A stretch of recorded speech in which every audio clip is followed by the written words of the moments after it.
अस्सलाम वालेकुम, मैं डॉक्टर इमरान ज़िया एक बार फिर आपके साथ आज एक ऐसे मौजू के साथ हाजिर हुआ जो कि अक्सरियती तौर पे छोटे बच्चों में और कुछ हद तक बड़े बच्चों में भी पाया जाता है। थंब सकिंग, अंगूठा चूसना। आमतौर पे थंब सकिंग का सिलसिला पैदाइश के फ़ौरन बाद शुरू होता है और 6 से 7 माह की उम्र में रुक जाता है। अगर ऐसा ना हो तो 2 से 4 साल की उम्र तक चलता है और बाज़ औक़ात कुछ केसेस में देखा गया कि ये 7-8 साल की उम्र तक के बच्चे में अंगूठा चूसते हैं। इसकी वजह क्या है? जैसे बच्चा पैदा होता है तो उसके अंदर सकिंग रिफ्लेक्स होता है ताकि वो माँ की फीड या बॉटल की फीड ले सके, और डॉक्टर इस रिफ्लेक्स को बनाते हैं अगर बच्चे को सक करना नहीं आ रहा था उसके तालु पे कुछ हम उंगली या अंगूठा फेर के उसका सकिंग रिफ्लेक्स बनाते हैं ताकि वो फीड ले सके। अब देखना ये है कि थंब सकिंग की आदत पड़ती कैसे है।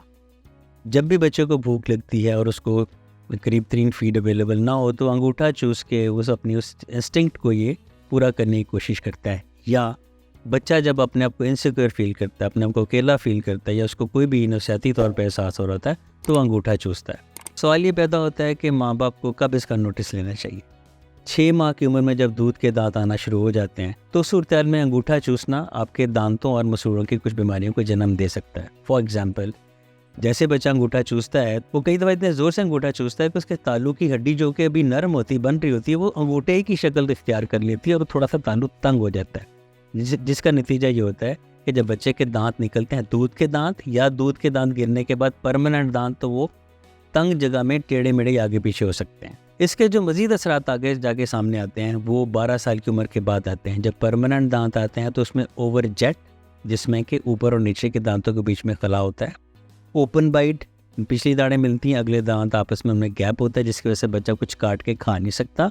या अंडर बाइट, उसकी बाइट रिवर्स हो जाती है, निचला जबड़ा आगे और ऊपर का जबड़ा पीछे हो जाता है। हालांकि नॉर्मल बाइट में ऊपर का जबड़ा थोड़ा सा यूं बंद होता है कि एक स्टेप आगे होता है, निचला जबड़ा पीछे होता है।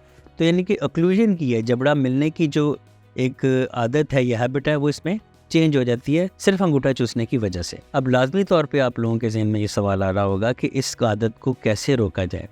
अब चूंकि बच्चा छोटा, आप उसको डांट नहीं सकते हैं, आप उसको रीइंफोर्समेंट करें, पॉजिटिव रीइंफोर्समेंट, यानी कि उसको आप एक्स्ट्रा टाइम दें या उसको इनाम के तौर पे उसको बेड टाइम स्टोरी बढ़ा दें। उसको जब अंगूठा ना चूस रहा उसको बाहर वॉक पे ले जाएं, लॉन में ले जाएं, उसको साइकिलिंग करवाएं या जो भी उसको खेल पसंद है या उसको कोई वीडियो पसंद है या उसके पसंद की कोई टाइप की चीज़ उसको दिखाएं। उसको एक रिवॉर्ड के तौर पे वक्तन फ़क्तन उसको रिवॉर्ड दें। उसकी टेबल कैलेंडर या उसके वॉल कैलेंडर पे स्टिकर लगाते हैं कि हाँ बेटा, आपने आज का दिन आपने अंगूठा नहीं चूसा, ये स्टिकर आपके लिए।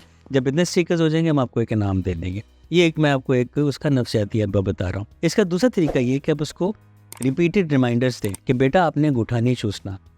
याद रखें, यहाँ पे कभी उसका मजाक मत उड़ाएं, उसको डांटें मत, उसको तज़ीक अमेज़ अंदाज में ना कहें, वरना उसकी साइकोलॉजी पे बुरे असरात पड़ेंगे और वो मज़ीद इनसिक्योर होगा और मज़ीद थंब सकिंग करके अपने आइंदा दांतों और मसूड़ों को ख़राब करेगा। अगर आप ये समझें कि सब कुछ करने के बावजूद भी मसला हल नहीं हो रहा, तब उसको डेंटिस्ट के पास ले जाए। इसमें 2 पहलू हैं। वो वैसे ही डेंटिस्ट का नाम सुनते ही इस आदत को छोड़ने की कोशिश करते हैं, लेकिन जो कुछ बाहिम्मत बच्चे होते हैं उनको डेंटिस्ट के पास लेके आएँ, क्योंकि बच्चा आमतौर पे माँ बाप के अलावा अपने टीचर या अपने डॉक्टर की बात को गौर से सुनता है। हम उन्हें समझाते हैं कि बेटा या बेटी, आप अगर अंगूठा चूसते रहेंगे तो आपके बड़े होकर दांत ऐसे हो जाएंगे, फिर सब लोग आपका मजाक उड़ाएंगे और आपको अच्छा नहीं लगेगा। नफसियाती तौर पे हम उनको हैंडल करते हैं। और बहुत कम ऐसा होता है कि अगर बच्चा डेंटिस्ट से बिना समझे तो फिर हम रेयरली, बहुत कम ऐसा होता है कि उनके हम हाथों पे या अंगूठों पे कुछ बिटर या कुछ कड़वी चीज़ हम रात को लगा देते हैं या उनके रबर बैंड चढ़ा देते हैं या कुछ और इस तरह की चीज़ों पर लगा देते हैं ताकि उनको हम डिस्करेज कर सकें थंब सकिंग की हैबिट से। उम्मीद है कि आपको मेरी इस वीडियो से काफ़ी फ़ायदा हुआ होगा। मेरे चैनल पर जाइए, मेरे वीडियोस को देखें, लाइक करें, कमेंट ज़रूर करें और मुझे सब्सक्राइब भी कीजिएगा। आज के लिए इतना ही काफ़ी है। अपना बहुत ख्याल रखिएगा। शुक्रिया।